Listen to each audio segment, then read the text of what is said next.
ఇందిరమ్మ ప్రభుత్వం అంటే ఇళ్లని కూలగొట్టడమా అని ప్రశ్నించారు కేటీఆర్. కేసీఆర్ ప్రభుత్వం వచ్చాక ఇదే వెలుగుమట్లలో ఇల్లు నిర్మించిస్తామన్నారు. మరోవైపు కేటీఆర్ వ్యాఖ్యలపై ఫైర్ అయ్యారు మంత్రి పొంగులేటి శ్రీనివాసరెడ్డి.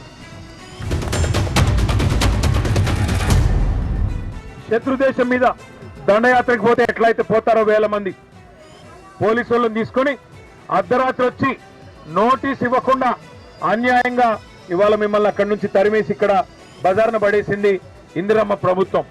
పేరుకి ఇందిరమ్మ ప్రభుత్వం. ఇందిరమ్మ ప్రభుత్వం అంటే ఏంటి? ఇల్లు కూలగొట్టడమా?